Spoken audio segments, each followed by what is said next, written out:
নমস্কার, নিউজের প্রাইম নিউজে আপনাদের সবাইকে স্বাগত। আমি রয়েছি আপনাদের সাথে মীনাক্ষী। চোখ রাখছি খবরে। মঙ্গলবার 22 জুলাই ছিল জাতীয় পতাকা বাহক দিবস। 1947 সালের এই দিনেই গণপরিষদ কর্তৃক গৃহীত হয়েছিল ভারতের জাতীয় পতাকা তিরঙ্গা। তাই এই দিনটি পালিত হয় জাতীয় পতাকা দিবস হিসেবে। গোটা দেশের সঙ্গে ত্রিপুরায়ও উদযাপিত হয় জাতীয় পতাকা বাহক দিবস। এদিন সকালে রাজধানীর উজ্জয়ন্ত প্রাসাদের সামনে থেকে বের হয় একটি র্যালি, যেখানে অংশ নেন এনসিসি ক্যাডেট এবং আরক্ষা বাহিনীর জওয়ানরা। ভারতের স্বাধীনতা সংগ্রাম, জাতীয়তা বোধ এবং ঐক্যের প্রতীক হিসেবে পালিত হয় এই দিনটি।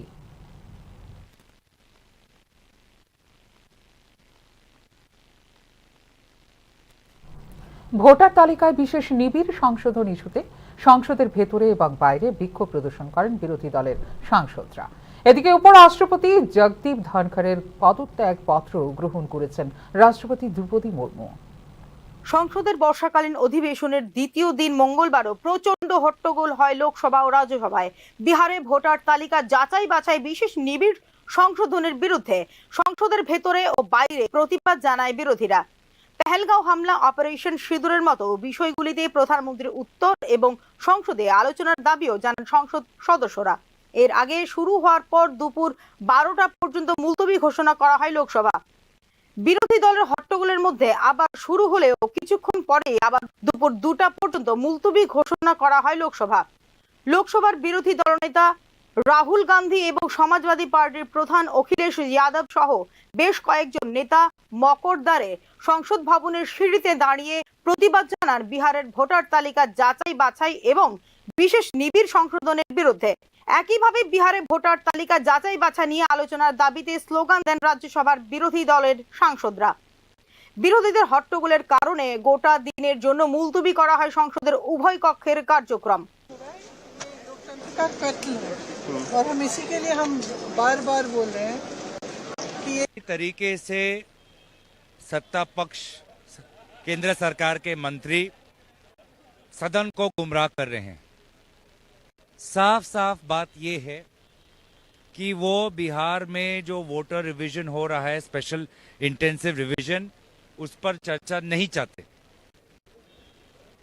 आज तक उन्होंने स्पष्ट रूप से नहीं कहा है कि एसआईआर पे चर्चा हो और बार बार गुमराह कर रहे हैं।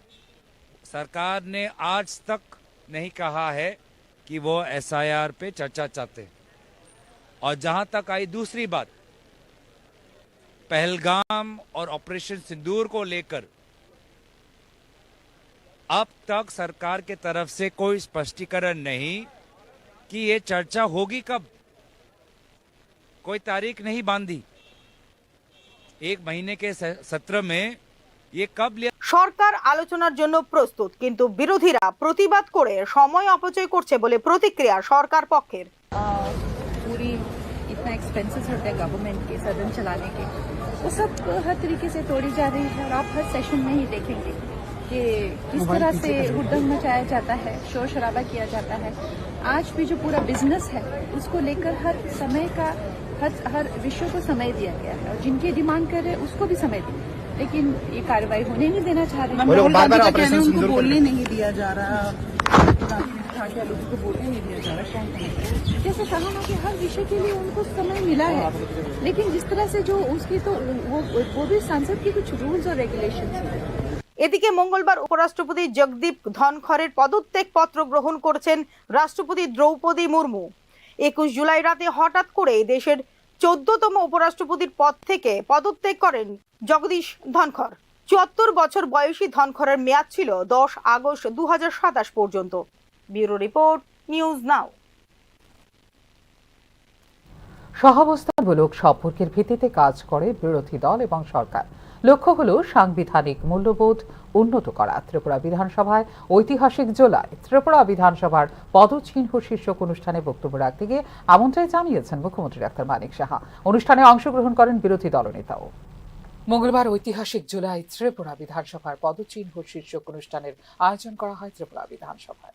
অনুষ্ঠানে উপস্থিত ছিলেন মুখ্যমন্ত্রী ডাক্তার মানিক সাহা। সহাবস্থানমূলক সম্পর্কের ভিত্তিতে কাজ করে বিরোধী দল এবং সরকার। লক্ষ্য হল গণতান্ত্রিক প্রক্রিয়া এবং সাংবিধানিক মূল্যবোধ উন্নত করা বলে অনুষ্ঠানে উল্লেখ করেন মুখ্যমন্ত্রী। আইনসভাকে সম্মান দিবার যে নিদর্শন রেখেছেন প্রধানমন্ত্রী নরেন্দ্র মোদী, সেই পথে হাঁটছে রাজ্য সরকারও, জানিয়েছেন মুখ্যমন্ত্রী। প্রথম প্রধানমন্ত্রী যখন উনি প্রধানমন্ত্রী হয়ে যখন উনি পার্লামেন্টে প্রবেশ করেন তার আগে ষষ্ঠাঙ্গ প্রণাম করেন। এরকম কিন্তু আমরা কোনোদিন দেখিনি। যেখানে আইন তৈরি হয়, আইন পক্ষ সাধারণ মানুষের জন্য চিন্তা ভাবনা করে একটা অদ্ভুত একটা পূর্ণতা লাভের মাধ্যমে যে একটা ঐশ্বরিক যে বিষয় সেটা নিয়ে উনি প্রবেশ করেছেন যে পার্লামেন্ট। আমরা তো উন্নয়ন করতে পারিনি। তবে যখন প্রথম আমি অ্যাসেম্বলিতে আমি প্রবেশ করি, আমিও চেষ্টা করেছি মাথাটা থেকে আমি অ্যাসেম্বলিতে প্রবেশ করেছি, কিন্তু এটা মানে সেইভাবে ক্যামেরার সামনে আমি করি না। আমি আমার মতো করে, কারণ আমাদের যে দেখিয়েছেন যে এইভাবে আমাদের যাওয়া উচিত। এবং আজকে 1963-তে বিধানসভা গঠিত হয়, তাহলে কিন্তু এটা একটা কোশ্চেন আছে না, আমার মনে হয় জন্য in future will talk regarding this. 1 জুলাইতে বিধানসভা প্রতিষ্ঠিত হয়েছে, তাহলে আমরা এই বিল্ডিং এর বিধানসভা আমরা তার পালন করবো কি 1 জুলাই আমরা পালন করবো? This is my question to all of you. বিধানসভা তো প্রথম যখন হলো, স্থান আজকে এখানে আছে, হয়তো ফিউচার আরেক জায়গায় আমরা চলে যাবো। 1 জুলাই যেটা আছে সেটা আমার মনে হয় আমাদের মধ্যে আলোচনার বিশেষ প্রয়োজন। দেশ, জাতি ও সাধারণ মানুষের সার্বজনীন স্বার্থে কাজ করে আইনসভা, শক্তিশালী করতে হবে একে বলে এই দিনের অনুষ্ঠানে জানিয়েছেন বিরোধী দলনেতা জিতেন্দ্র চৌধুরী। গোটা এই মানে শাসনের এটাকে কিভাবে আমরা সার্বজনীন সেরকম আপিল রাখতে পারি, এভাবে রাখতে পারলে পরে তাহলে আমাদের বিধানসভাগুলো বা সংসদ এটা আরো বেশি সত্যিকারেরই মানে আমরা যেটা সংখ্যার অর্থে বৃহত্তর বলি, এটা প্রকৃত অর্থে যে এটা বৃহত্তম গণতন্ত্রেরই একটা উদাহরণ হিসেবে তৈরি করতে পারবো। কাজে আজকের দিনে আমরা বলছি ঐতিহাসিক, এটা শুধুমাত্র আজকের দিনে শুরু হলো বলে ঐতিহাসিক হয় না, এটা সত্যি সত্যি তার এফেক্ট, তার আবেদন, তার সব দিক থেকে আমাদের রাজ্যকে এগিয়ে নিয়ে যাওয়ার ক্ষেত্রে বিধানসভা আগামী দিন আরো শক্তিশালী হয়ে উঠুক, এটাই হোক আমাদের সকলের ভাবনা, কামনা এবং লক্ষ্য। এটুকু বলে আমাকে বলার জন্য, আজকের অনুষ্ঠানে থাকার জন্য সুযোগ দেওয়া হয়েছে। আবারও 1963 সালে গঠিত ত্রিপুরা বিধানসভার দীর্ঘ পথ চলায় 2011 সালের 22 জুলাই ছিল এক ঐতিহাসিক মাইল ফলক। এই বিশেষ দিনটিতে ত্রিপুরা বিধানসভা উচ্চন্ত প্রাসাদ পরিসর থেকে কার্যান্তরিত হয় বর্তমান পরিসরে। এই স্মরণীয় দিনটিকে সম্মান জানাতেই ত্রিপুরা বিধানসভা ভবনে আয়োজিত হয় এই দিনের অনুষ্ঠানটি। এই বিশেষ দিনে বিধানসভায় গৌরবময় ইতিহাসকে স্মরণ করার পাশাপাশি অ্যাসেম্বলি পরিসরে বৃক্ষরোপণ কর্মসূচিতেও অংশগ্রহণ করেন বিধানসভার শাসক বিরোধী উভয় দলের সদস্যরা। ফিউরো রিপোর্ট, নিউজ নাও। এমবিবি বিশ্ববিদ্যালয়ের মান উন্নয়নের সিদ্ধান্ত নিয়েছে রাজ্য সরকার। ত্রিপুরার একমাত্র এই স্টেট ইউনিভার্সিটিকে জাতীয় স্তরে উন্নীত করার জন্য নেওয়া হয়েছে একগুচ্ছ পরিকল্পনা। এক্ষেত্রে রাজ্যের মোট 26টি সাধারণ ডিগ্রি কলেজকে নিয়ে আসা হবে এমবিবি বিশ্ববিদ্যালয়ের অধীনে। রাজ্য সরকারের এই পরিকল্পনাকে স্বাগত জানিয়েছেন সংশ্লিষ্ট কলেজ এবং শিক্ষার্থীরা।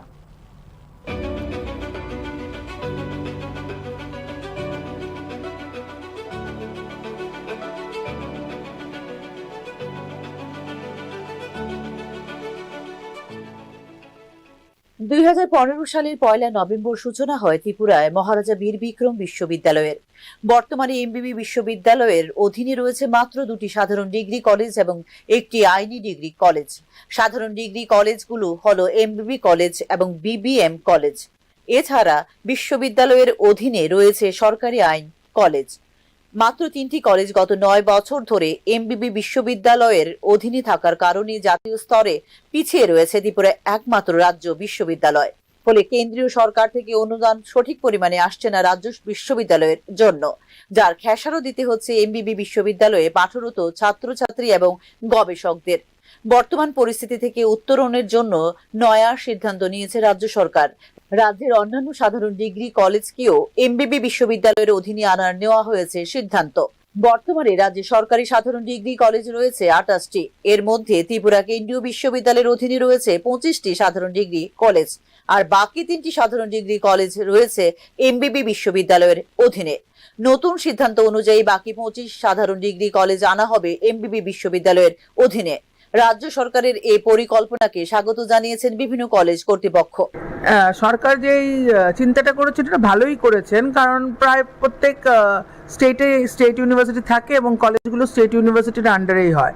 আর যেহেতু আমাদের সেন্ট্রাল ইউনিভার্সিটি আর স্টেট ইউনিভার্সিটির সিলেবাসটা এক, কারণ এখন তো অল ইন্ডিয়া প্রায় সিলেবাস এক এবং এনইপিতে আমরা চলেছি, তাই কোনো একটা ফারাক পড়বে না। দেখি সেন্ট্রাল ইউনিভার্সিটি বা স্টেট ইউনিভার্সিটি এমবিবি ইউনিভার্সিটির আন্ডারে আছে কি ত্রিপুরা ইউনিভার্সিটির আন্ডারে, এতে স্টুডেন্টদের কিছুই ডিফারেন্স হবে না। কারণ টিচাররা তো দেখুন আমাদের সরকারি চাকরি, আমরা এমবিবি ইউনিভার্সিটির আন্ডারে কলেজগুলোতেও ট্রান্সফার হই বা সেন্ট্রাল ইউনিভার্সিটির কলেজগুলোতেও ট্রান্সফার হই, টিচার তো একই থাকছে।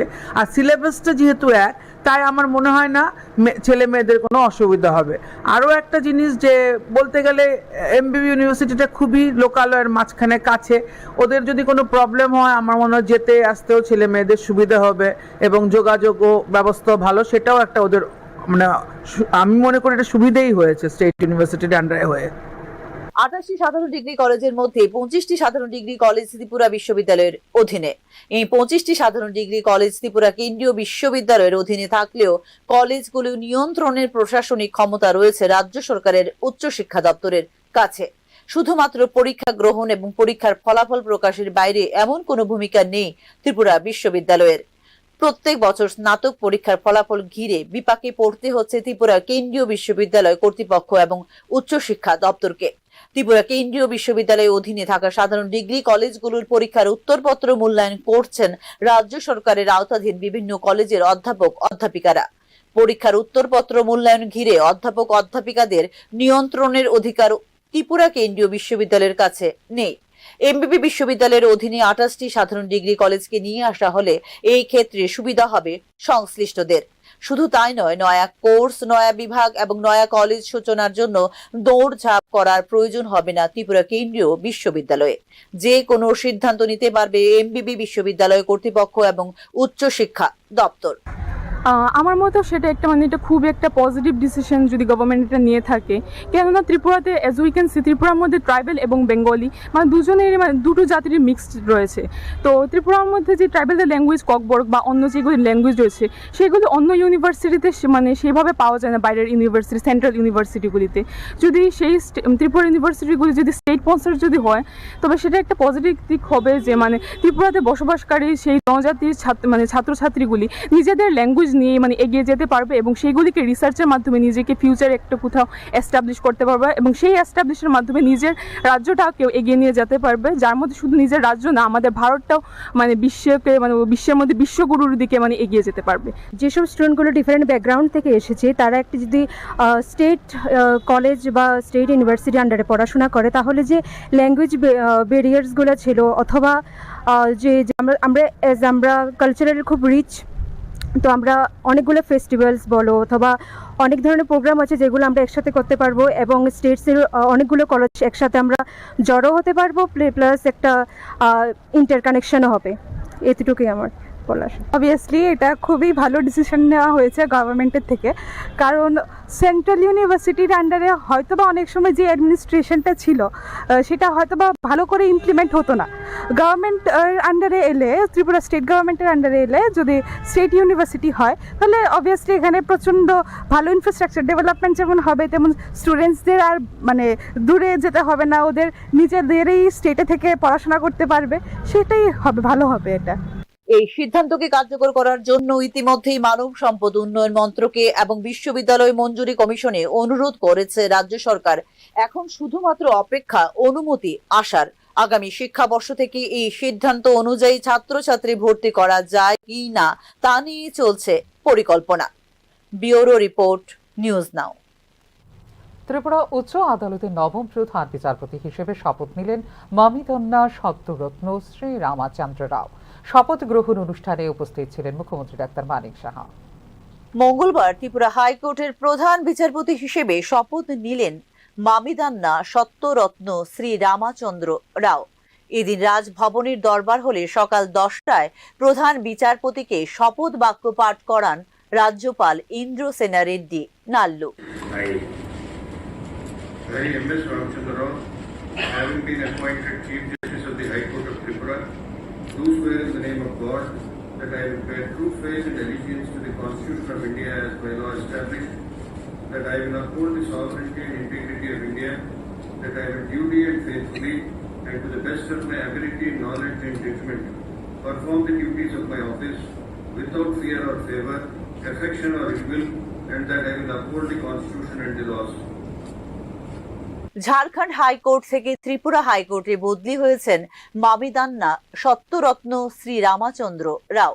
অপরদিকে ত্রিপুরা হাইকোর্টের প্রাক্তন প্রধান বিচারপতি অপরেশ কুমার সিং শপথ নিয়েছেন তেলেঙ্গানা হাইকোর্টে প্রধান বিচারপতি হিসেবে। আমাদের নতুন যিনি চিফ জাস্টিস বদলে এসেছেন ঝাড়খণ্ড হাইকোর্ট থেকে, ওনাকে শপথ বাক্য পাঠ করানো হলো। আমাদের রাজ্যের মহামান্য গভর্নর রাজ্যপাল ওনাকে শপথ বাক্য পাঠ করিয়েছেন।